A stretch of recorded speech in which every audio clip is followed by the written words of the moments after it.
Good afternoon, and welcome to the Music and Technology Seminar at Carnegie Mellon.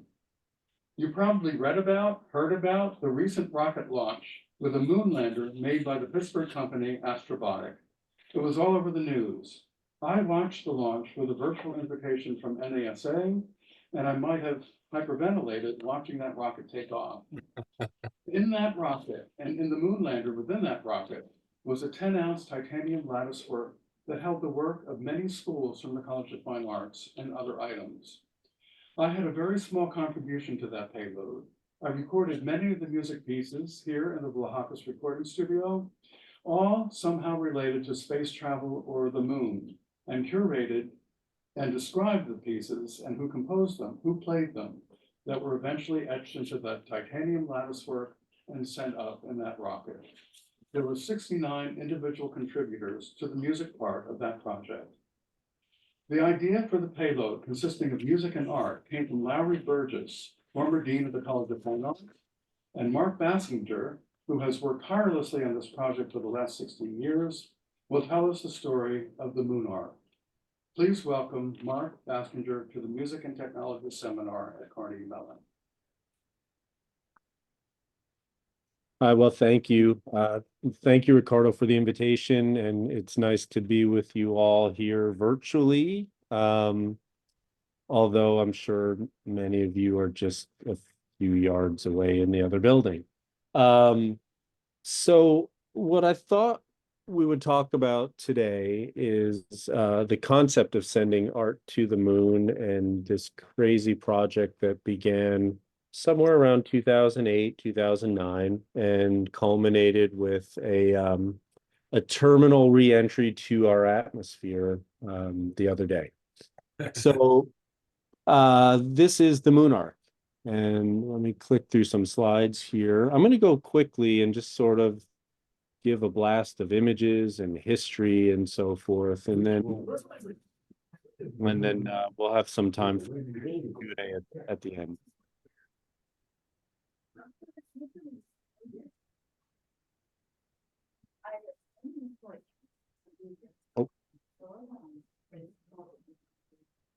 Okay, so the MoonArk, as Ricardo mentioned, began as a concept in the Studio for Creative Inquiry at CMU.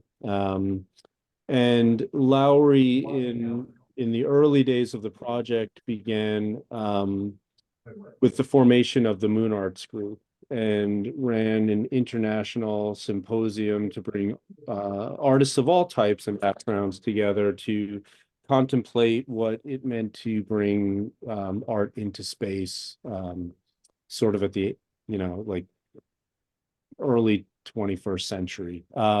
There's a culture around space art that goes back many decades. And there's a lot of aspirations for putting things in space. And our invitation was really to be the cultural payload on CMU's first spacefaring initiative. And with that, when I was brought in, we were talking a lot about deep time and what it means to communicate outwards and to distant humans. And hey, if you guys can hear me,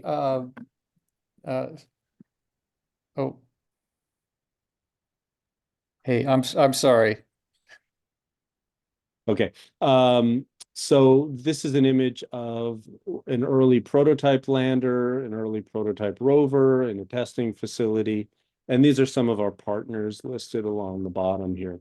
Red Whitaker, who many of us know, is the lead roboticist on the project. And when the project began, it was really an effort to compete for the Google Lunar X Prize, and that was somewhere around 2007. And Red's idea was to really put CMU on the map with spacefaring. And his concept was that it can't just be robotics and it can't only be science, that it has to be a more inclusive CMU project. So Red reached out to Hillary Robinson, who was the dean of the College of Fine Arts at the time, who connected Red with Lowry, who was a pioneering space artist who had art on a number of shuttle missions in the past. And so the project began somewhere around 2008 as a suite of MoonArk projects that largely were not feasible given the constraints of getting to the moon, both technical and financial.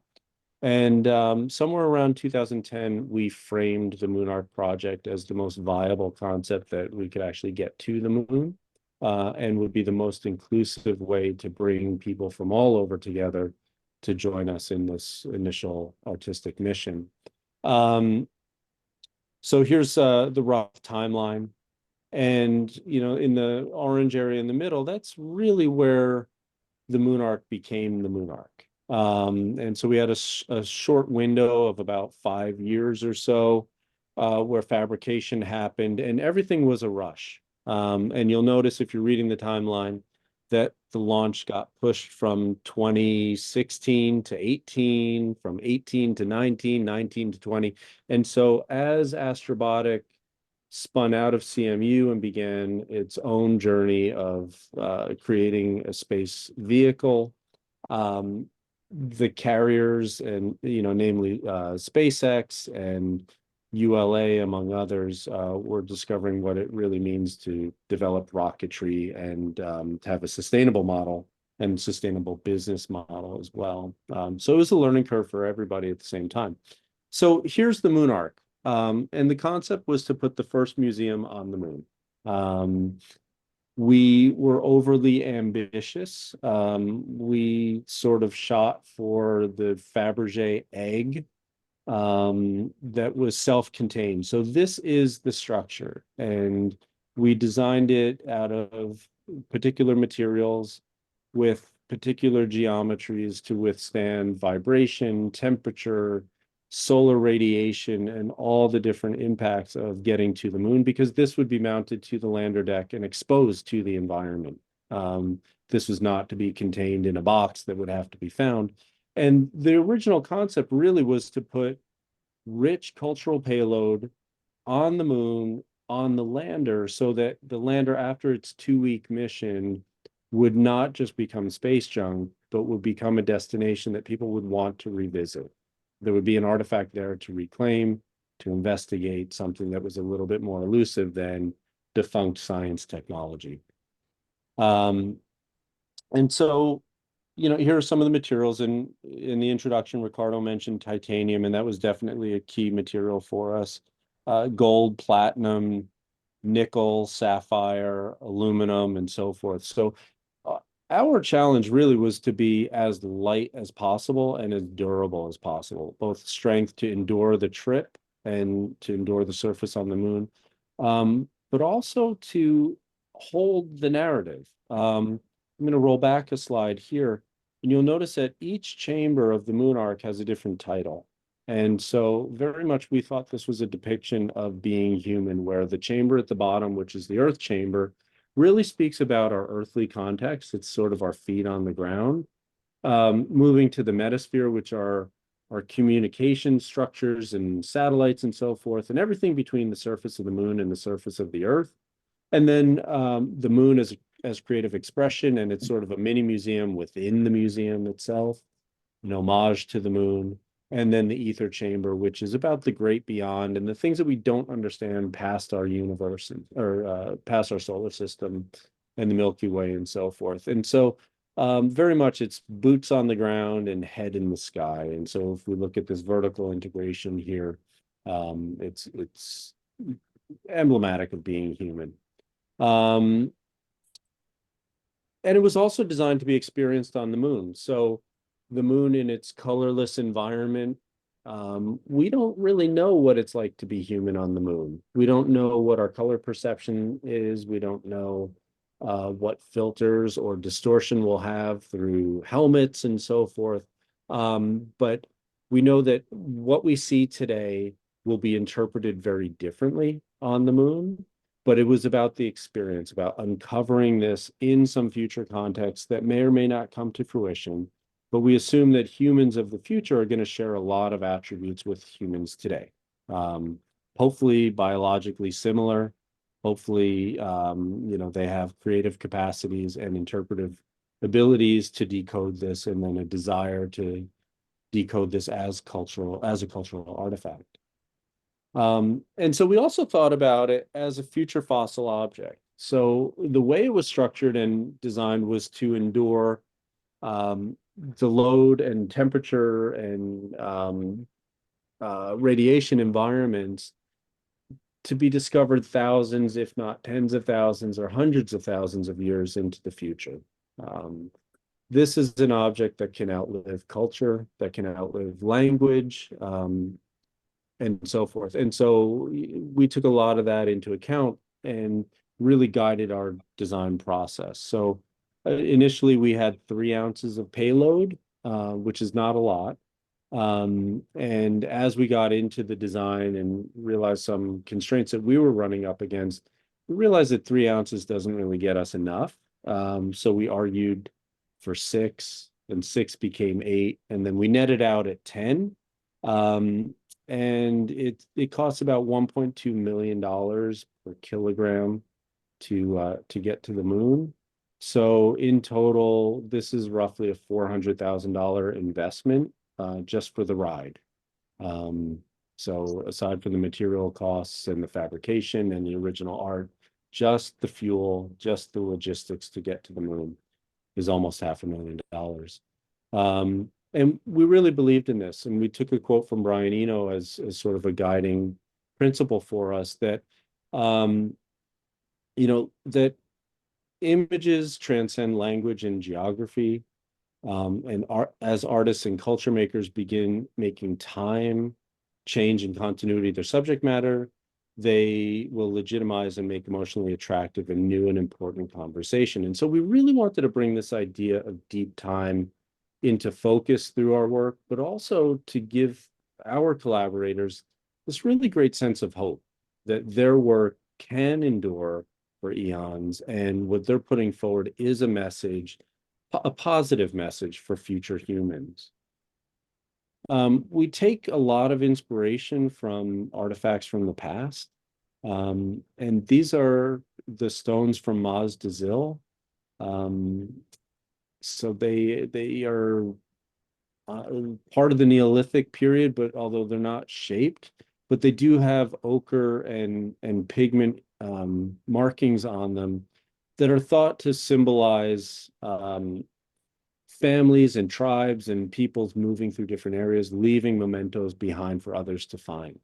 And these were discovered 100 years ago or so, and just amazingly beautiful artifacts. Things that we interpret today through our lenses and our culture and our science, and we assume that in the future the MoonArk will be done the same from those cultures, those languages, those sciences and processes and so forth. It was also designed to be an ecology of objects. So the MoonArk, its geometry influenced the design of the lander and the lander deck patterning, so forth.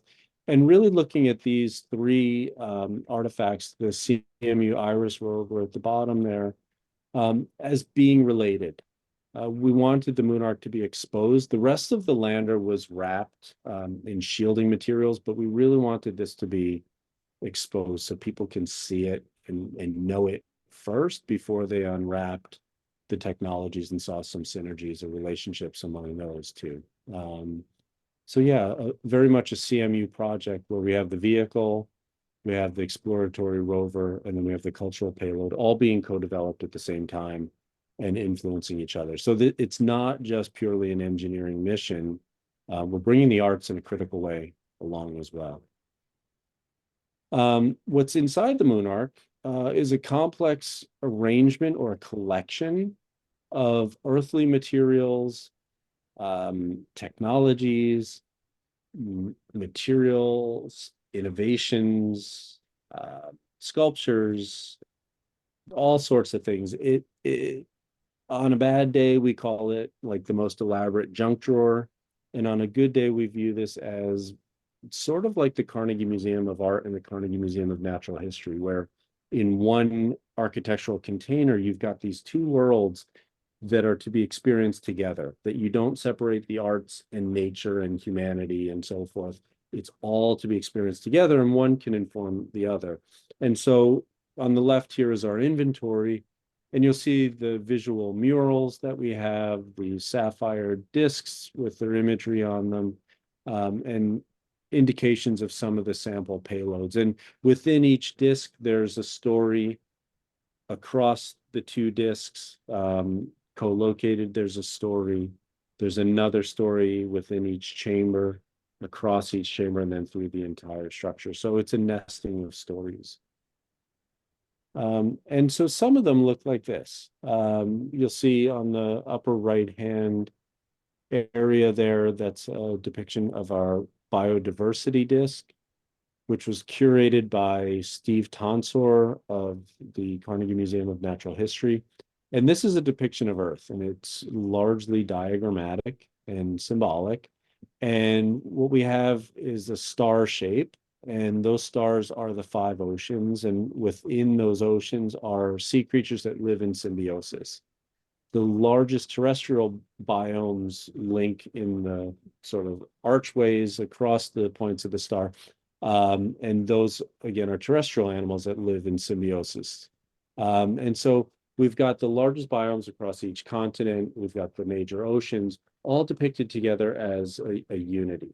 And so, yeah, it's more of a poetic experience. And you'll see in the lower left, there's the Earth chamber opened up, and you'll see these gold tube bezels around, and those contain droplets of water from each of the oceans. So we've got the coordinates from where the water sample was collected, and then the sample of that ocean adjacent to it. And so these sit as a way to start to link the real substance with visual depiction. And those are set within this complex arrangement here. This is called a stanchion, which is the wire sculpture in between the two disc assemblies. And they're wrapped by these curved metal murals that have different depictions, sort of setting the context or the backdrop for which to view this sculpture and to understand that narrative.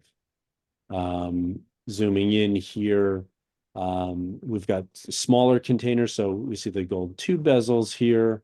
We've got a large sculptural icosahedron here, which is the closest platonic solid to plankton. Plankton are the great migrators across the planet. They create a vast amount of oxygen. They're the basis of the food pyramid.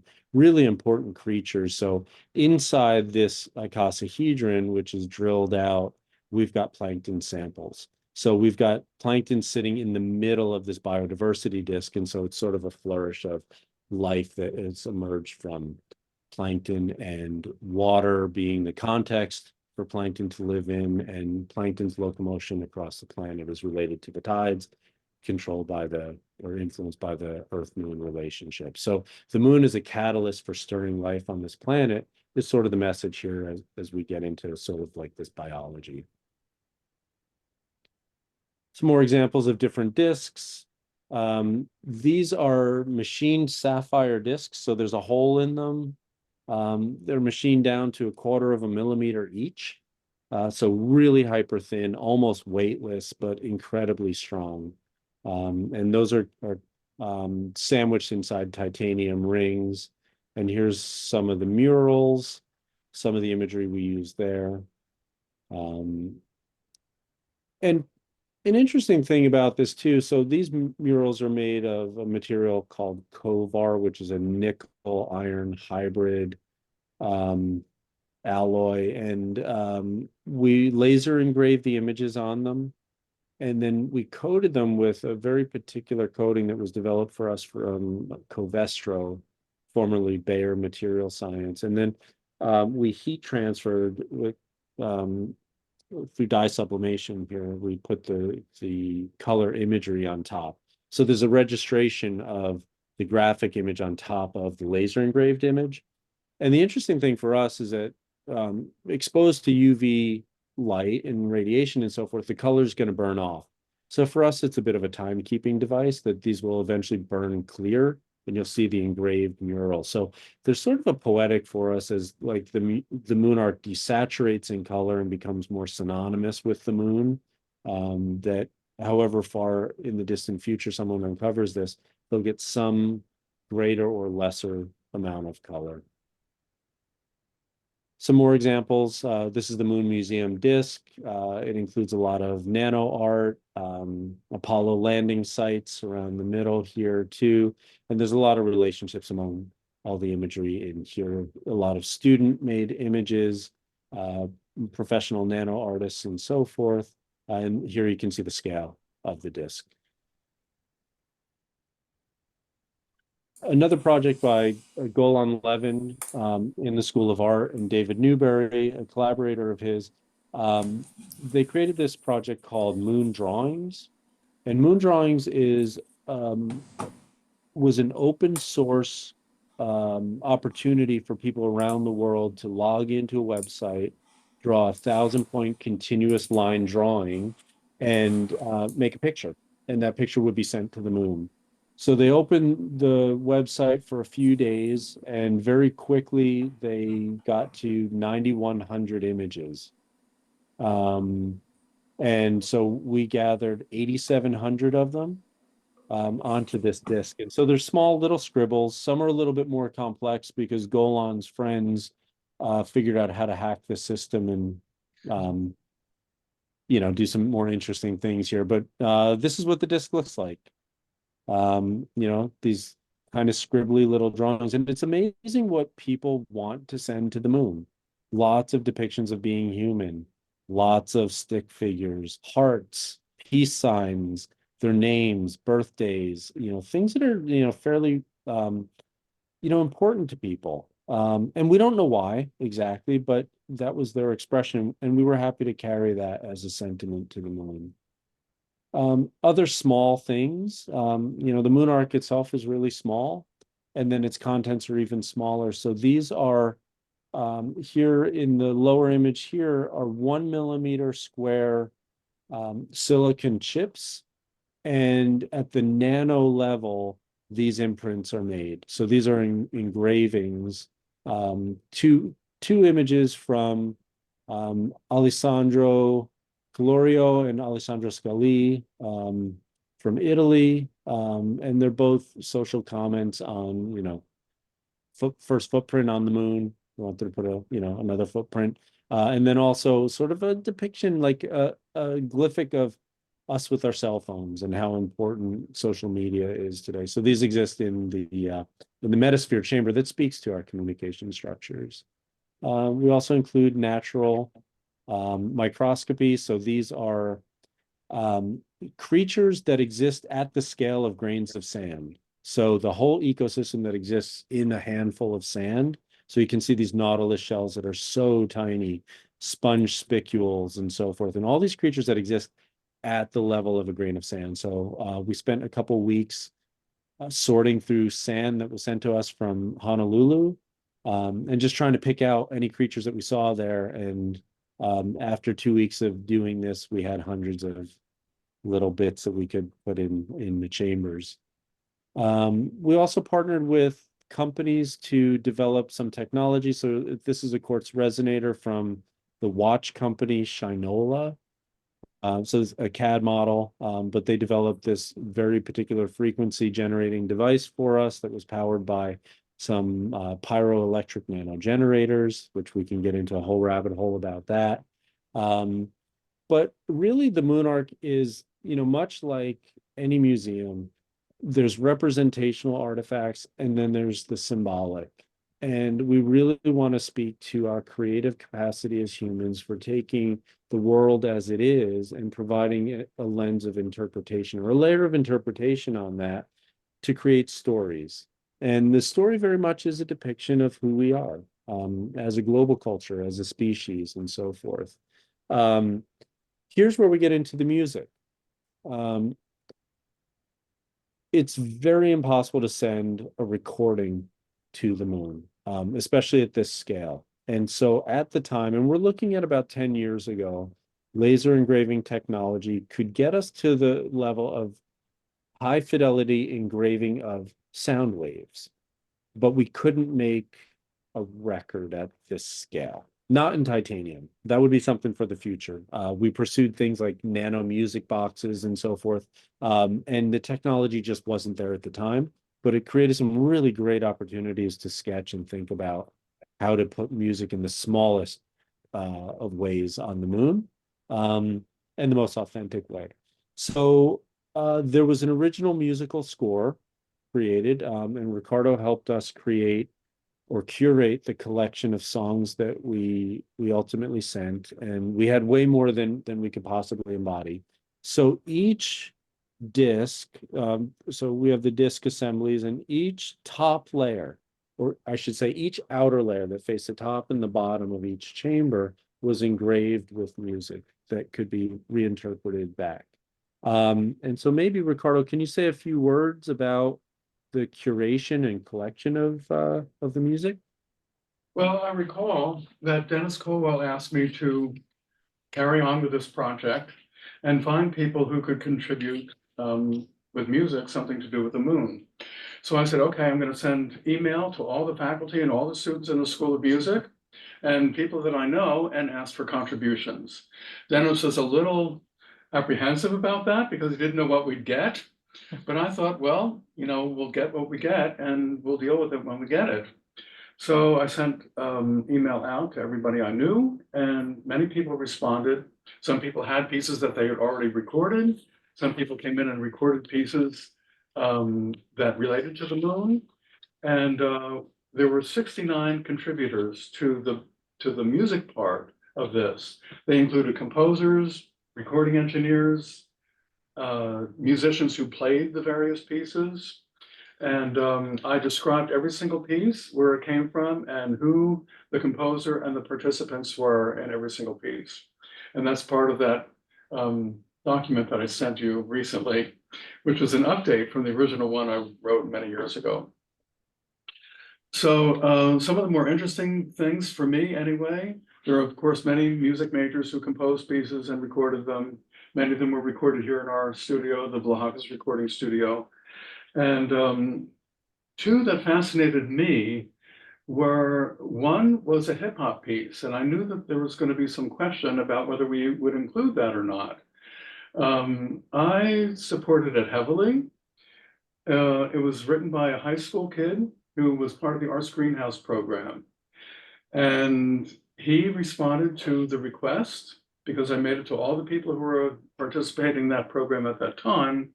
And he wrote a piece that related to the moon, filled with references to astronomy and other things like, I don't know, Artemis and other mythological characters that are related to the moon. He had an enormous vocabulary and background in these things. It was really quite amazing.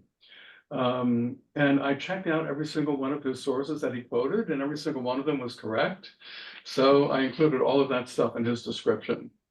Another one was the piece about the moon, the blood moon. And that was from a group called the East End Mile, which was basically a Carnegie Mellon student and graduate of Carnegie Mellon who put that group together. And it was really in the heyday of great things that were happening in the Vlahakis recording studio before COVID, before everything kind of was affected by that. And it was a wonderful group. They got along so well with each other, they made great music, and they did a lot of concerts here in Pittsburgh. The piece that they wrote was conceived and written on the day of Blood Moon, in that whatever date that was back in that day. And so they named the piece the Blood Moon piece. And that's what they contributed to the MoonArk. It was not recorded here, it was recorded in their attic off campus, but they did a nice job of recording and mastering it, so I included that as well. So, and many of those people in that group have been following us up to the present day, and they watched the moon launch as well. So we were all together in that. So I guess that is just a brief overview of what we had. It was a very eclectic contribution, I think, to the project. I was very happy with it. And it was critical for us to have good representation across the arts, just from an inventory standpoint. But the music, when it came in, it really helped change the project. It gave it a feeling. It was components for us at the time.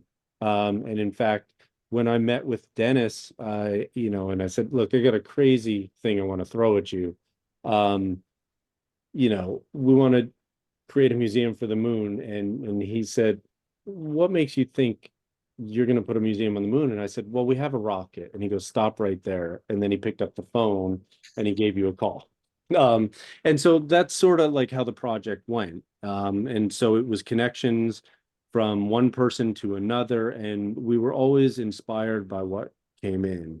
And the music in particular was it was a huge catapult for us. So maybe I'll play some of that Blood Moon for a little bit, and then get back to a few more slides, and then take some questions. I'm hoping the speakers work here. Ricardo, interrupt if this does not sound good enough.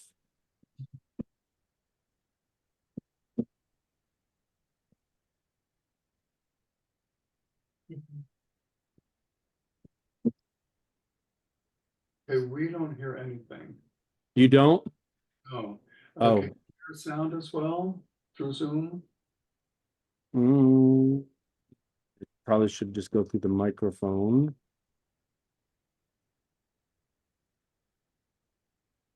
Marty, can you identify where that share sound would be? I think under Zoom preferences, probably. Yeah, yeah. I'm gonna change my microphone setting, and let's try it again.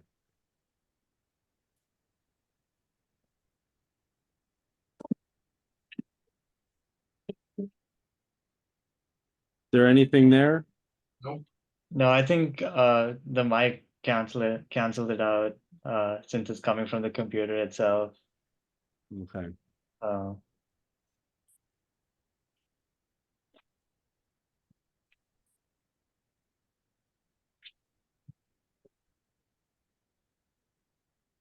Maybe I'll try from external speakers.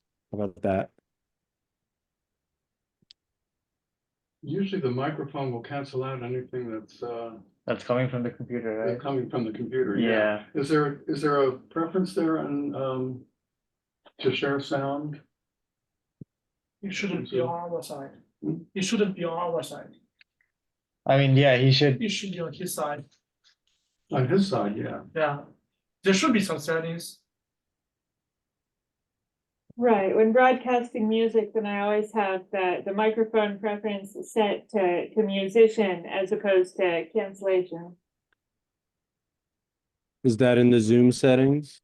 Yes. So, yeah, Mark, if you share this, if you stop sharing, and then when you share again, there's a box in the lower left-hand corner for share sound, and you need to click the box. Okay.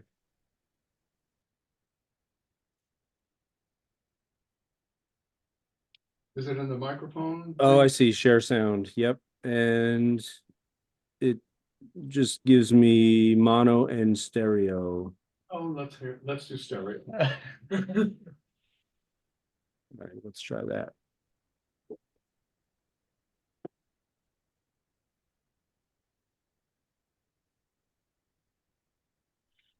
Right, you know.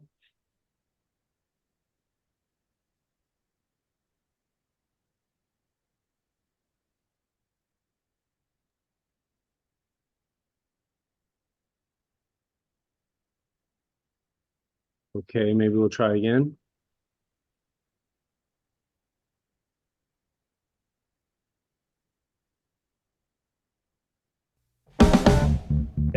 Yes. Great. Thank you.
was right there. So that's a sampling of Blood Moon. Now, Ricardo, you said you did not record that one, correct? From the attic. And when they gave it to me, I thought, well, I'll pick it up, and master it better, but I really didn't have to look into it. It reminded me that the drummer of that group is since gone and graduated from law school, and he would be a future guest on I've got to isolate your voice because I'm not getting any sound. So let me stop sharing for a second.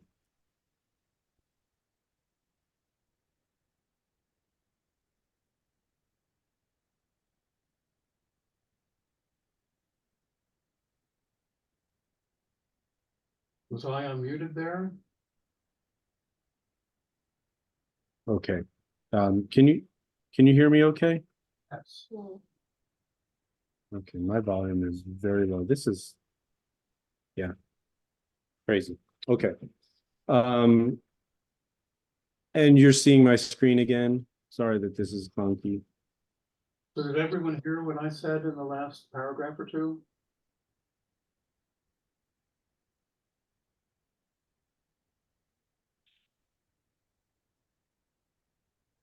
Can you all hear me now?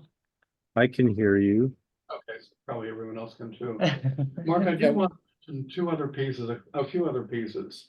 One was the piece that was composed by Lance LeDuc, which you actually had a part in playing.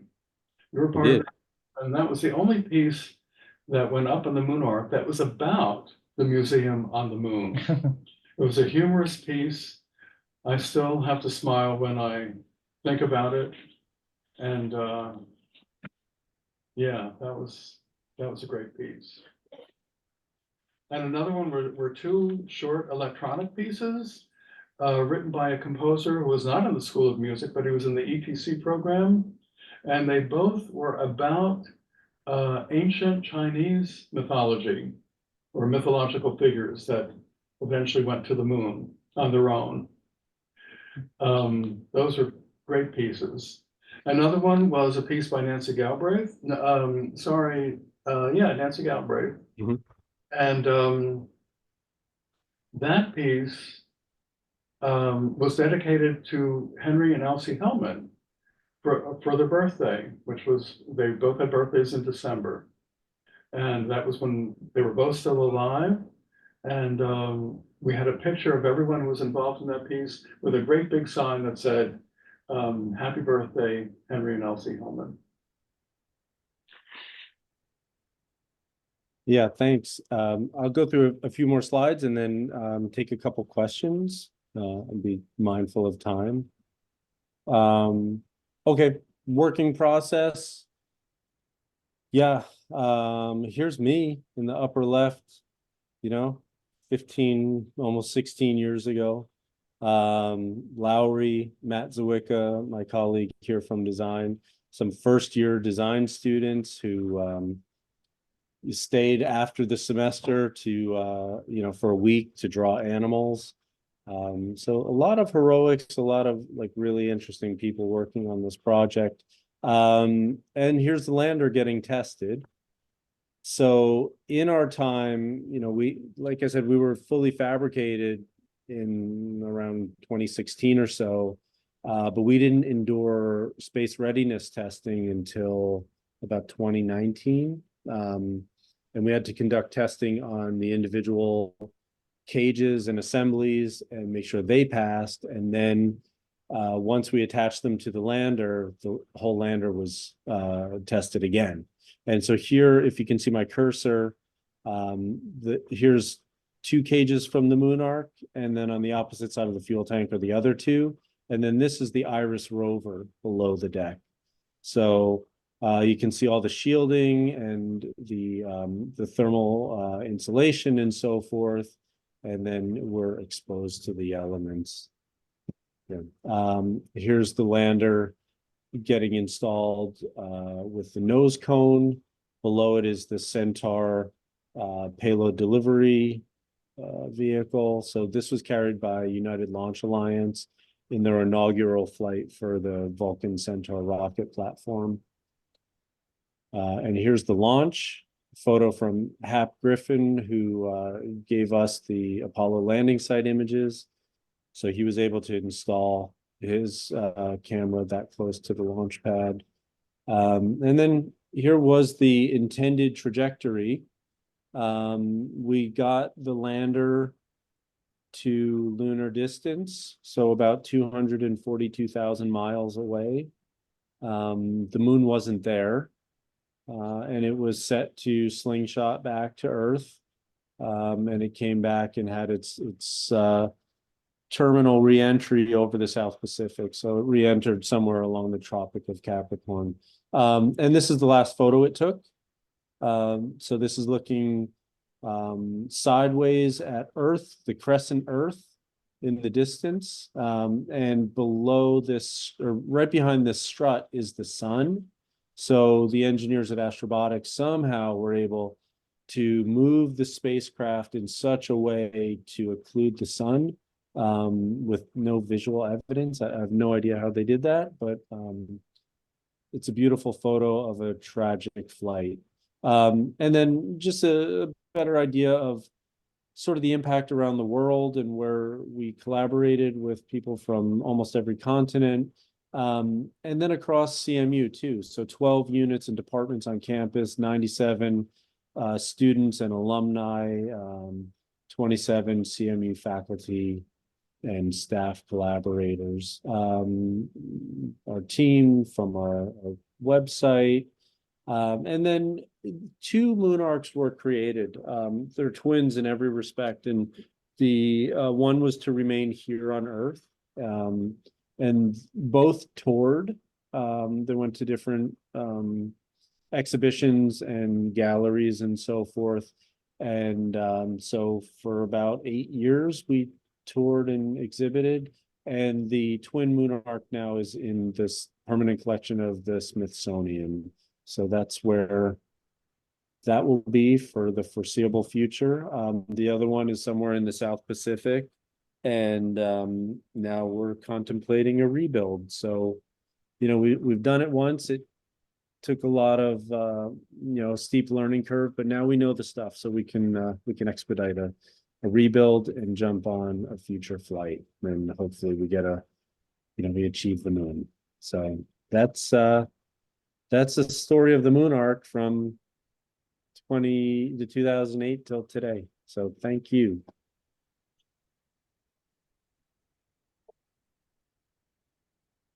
Okay, are there any questions, comments, anything?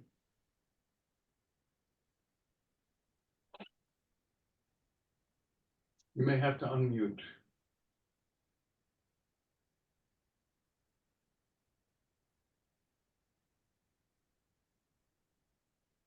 I think I saw this, was this over in Margaret Morrison for a while, in a display room? Yeah, we had the traveling exhibition displayed in the Ballet Center window at the on the university side of the first floor, Margaret Morrison. Hey, Mark, this is Nick Vlahakis. Actually, I never expected at a music seminar that I would have anybody show a video or a visual about the cost of an extra ounce on a payload. I mean, I did that for a living, and but what you guys have done is overly overwhelming.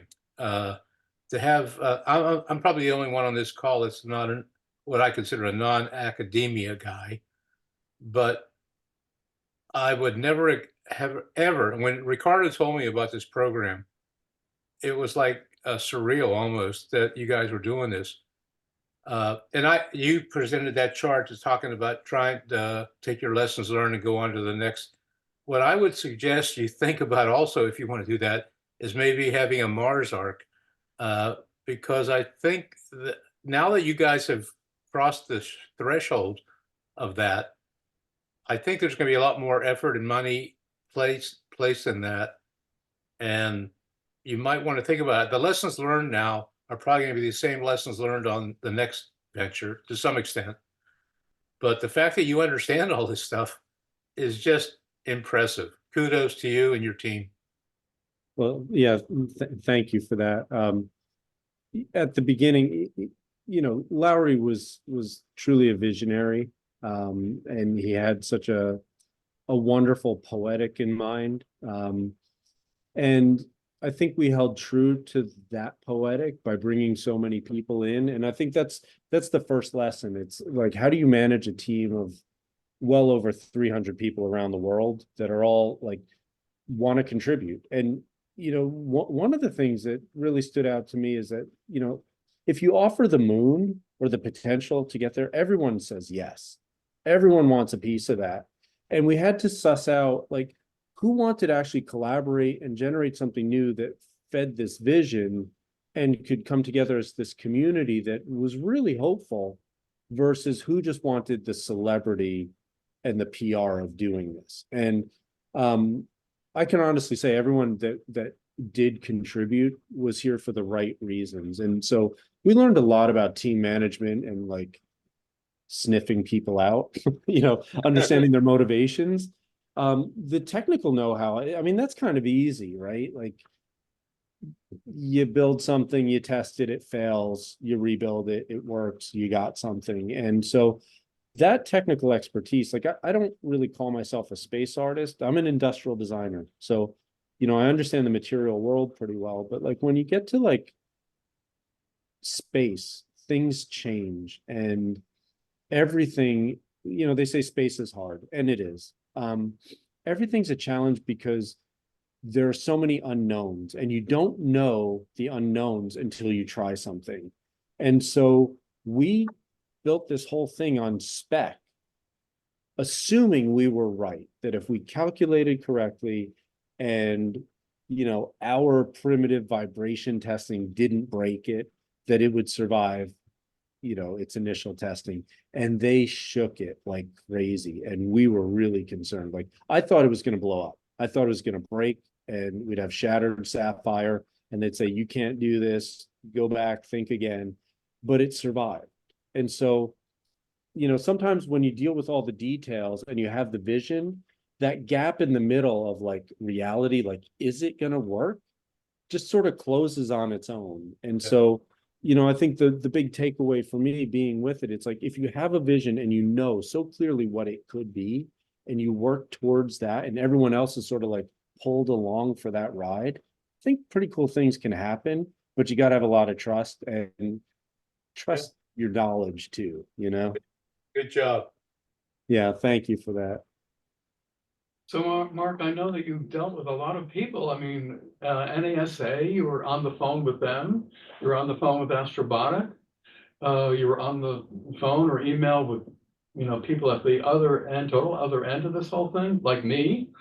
So tell us about a call or some interaction you had with NASA.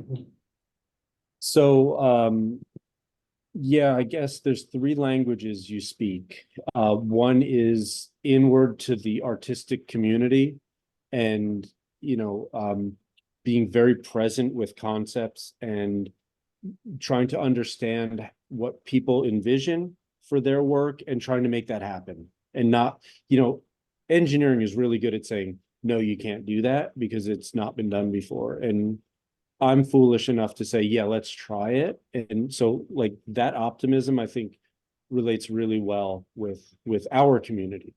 There's the curation community, which it's still really difficult to talk about this project because of its complexity and that urge to like, I got to tell you everything about this because there's so much here and each thing is worth a lecture.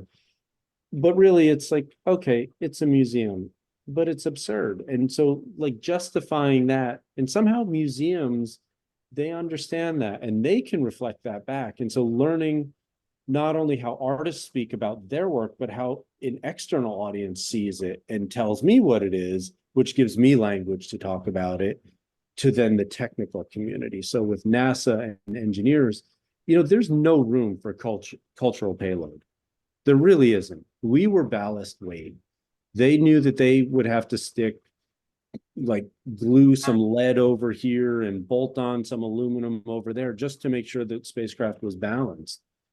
We were 10 10 ounces of extra weight that they could just put in and do that. Once we started meeting with Astrobotic and this became pieces and components, and they saw that it wasn't like a soup can full of junk, that really this was sculpture, they started to see the potential. And NASA in particular understood that what we were trying to achieve really wasn't done before. And it was risky. We had a meeting with Astrobotic and NASA. It was the thermodynamics folks from NASA that came over, and they were looking at different aspects of propulsion and so forth. And we were invited into this meeting to share not only what MoonArk was at the time, but some ideas for how MoonArk would integrate with the lander. And so we had like 3 concepts in mind. One is that like there's payload, cultural payload. Then there's cultural payload integrated into the vehicle in some way. So some component that's key and essential that it can't be separated out. And then there's the vehicle as cultural payload, where the design, the integration of the arts and all of our humanity is the form of the spacecraft, which engineers, you can't get your mind around that and what it means for the technical, requirements, but it's aspirational. And so we talked that through with NASA, and some of the folks at Astrobotic were like, yeah, okay, but, and NASA, to their credit, they were like, you don't understand what you have here. You have folks that are thinking about the future of space travel and moving humanity out into the solar system and beyond. You guys are making a spacecraft based on 1960s technology.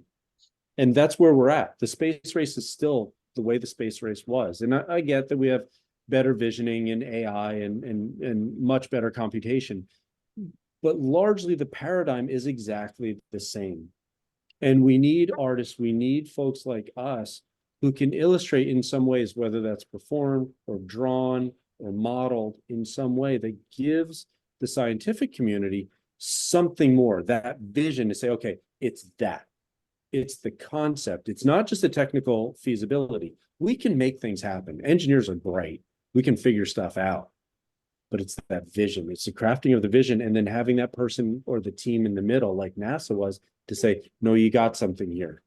And so, but again, there's no room for cultural payload. At the end of the day, we burned up just like the scientific apparatus did, and that can be redone very easily. Ours is a little more challenging. So we hope to shine a light on that as we bring humanity further into the solar system, we will inherently drag our culture with us. We should do it in a more conscious way, a more ethical way, a more inclusive way, more emblematic way. And I don't mean geopolitical kind of messages. I mean aspirational human messages, human achievement, celebrating what it is that unites us all. Like putting that out into the universe seems like it's kind of worth it. But the heroics it takes to get there, you need a lot of buy-in. And until, government and private industry can come around and carve out a percentage of the overall effort and a percentage of the overall cost for the arts, we're only at best going to be ballast. And I really believe that we need to be more core to and more central to the mission. Other comments? I think we have 2 questions in the chat.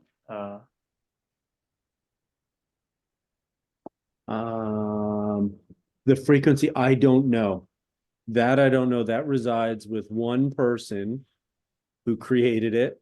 I don't know the frequency, but I think it's dependent upon the power that's supplied to it a bit, so it can turn up and turn down. But I don't know. What's the question? Oh, sorry. It says, you mentioned the quartz tuning fork. Just wondering if the frequency chosen for the tuning fork has any specific meaning and intention. Yeah, it likely does. And that's kept in someone else's head. It says also, if the MoonArk is being rebuilt, do you think it's possible to get the actual recording on it with the current technology similar to the disc carried on the Voyager? Potentially. We're exploring that. And I think it's going to be determined on what our fabrication window is. If they tell us we have to be ready in a year, then absolutely not. But if they give us 3-5 years as a run-up, then we can.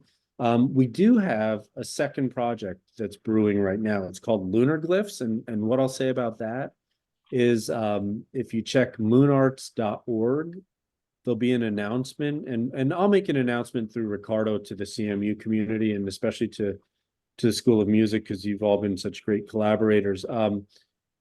It's going to be a more inclusive project, a more broadly inclusive project. So kind of like moon drawings, with curation though, where we can put a variety of media types into a very systematic and modular system. So again, those three paradigms of like cultural payload, spacecraft with integrated cultural payload, and spacecraft as cultural payload.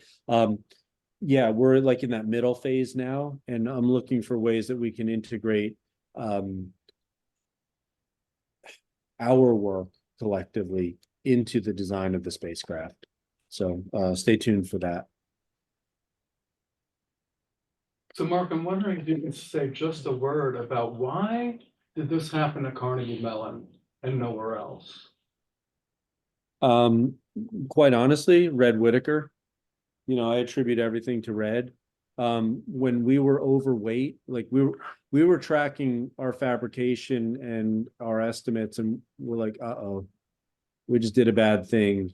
And I had, you know, we were okay, so our ride was free, you know, and we just had to fundraise for the development costs, and no one took salaries or anything. Like we just did this because we believed in it. And you know, that sort of attitude, that spirit here, that people will just try anything, that's pervasive. It's very rare that I'll speak from my own personal experience. It's been very rare that I've knocked on someone's door with an idea and they said, okay, how much are you going to pay me to do this? I think we inherently know that, like, as socially awkward as the CMU community is, if you get yourself up and go to someone else's office, you've already thought about their role and how they can fit into this thing. And it's an easier sell. And I think collaboration, the way we talk with each other and the way we say, I have this idea, but with you, it's going to be different. Let's explore what happens when these two things fuse. Like that invitation, I think, yeah, it's always a yes. Like if someone knocks on my door and they say, I have this crazy idea and can you collaborate? It's like, yeah, I want to explore that. I might not have time to do it, but I'll make time. And so I think if you have a crazy enough idea, it brings people out of the woodwork, and can get them to the table. And if you have something plausible, like, you know, we had the rocket, so we're like, okay, we can get there. That makes it a lot more easy. It's a lot easier to get people to buy in. But CMU in general, I mean, we say there's low walls, but there's silos. You have to be willing to like find cracks in those walls or understand where the doors are. And then it can be completely porous. I found this university to be completely porous, that, you know, if you have a good idea, people will talk to you. And I would encourage, you know, like for our students in design, you know, work with others, you know, as frequently as possible. I know music's really great at that, but there's always collaborations happening and like really far out ideas. And I think that not only pushes the practice and the discipline, but it's inspiring because, you know, we're in this bubble right here. And I often think of CMU and our time at it, whether you're faculty, you've been here forever like me, or if you're a student and you're just passing through for 2 years or 4 years, like we are removed from the world, the realities of life. As soon as we leave campus, the realities of the world hit us. And that's real life. But when we're on campus, we're in this very ethereal space where anything can happen. And if we create the conditions and we have slack in the system for that to occur, boy, this place can be really rewarding. And then it doesn't feel like work. We're all overworked. We all like put too many hours in. We all, you know, are responsible for too many things. It's just the nature of how I think we're all wired and why we were drawn to this university in general. But I think the most inspiring thing about it is that when you find colleagues or peers that are willing to suspend disbelief and go on that journey of what if, that's where the big leaps happen. And I think this can be a special place when we create time and space for that to happen. So sorry, Ricardo, that was a little more philosophical than I thought it was going to be, but like just reflecting on it, like this is an absurd project. I fully recognize it. Like this is crazy. But it happened. And I don't know why it happened. I can't tell you exactly why. I can show you how, and I can point to the images and say, this is really neat. But come on, like I asked you to like gather some music and then you put a call, like all those people came out to offer something and they didn't know me. They didn't know what this was. You know, why do you think that happened? I mean, you had so many experiences with those 69 folks plus, you know, however many others. I don't know, Yeah, right on. but it did happen and there they were. Well, you know what? Like, so here's the opportunity.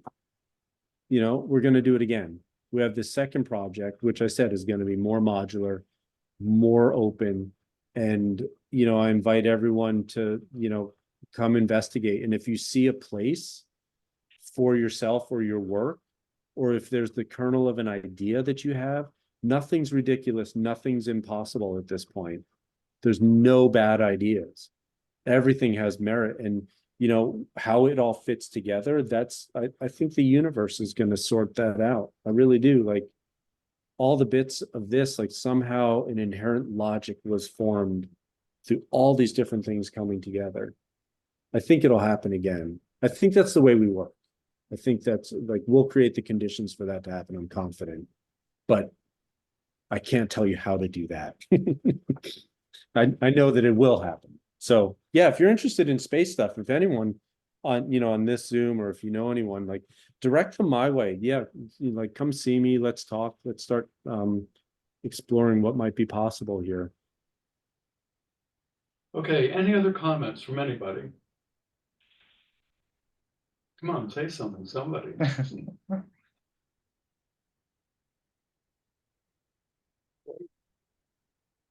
Well, I recognize we're over time too. So, you know, people have to, oh wait, when are we going to Mars? Yeah, as soon as we have a ride. And I'm working on that. I've got a guy at JPL, at the Jet Propulsion Lab, who works exclusively on Mars rover projects. He's been tracking our work for years. Yeah, we're gonna pull those strings when appropriate. Yeah, do it. If I send a piece of music, can I get royalties when they find it? Yeah, it'll be in Bitcoin or something, I'm sure. Whatever survives. Mars dust. Tom said space dust. Well, I mean, space currency. I mean, what's future space currency? I mean, gold tends to work, right? Credits, yeah. Pretty impressive. Okay, so Mark, I want to thank you once again for being here in the Music and Technology Seminar. And we're going to give you one little round of applause and then we're going to stop the recording. Well, I appreciate it. Thank you all. It was nice to virtually see everyone's Zoom screens. Yeah, you know, the invitation's open. We'll put a public call out in the coming months. And there will be more space news from our end. So stay tuned. So thanks, everyone. Thank you very much. Thank you. Okay, we can stop recording. Thank you.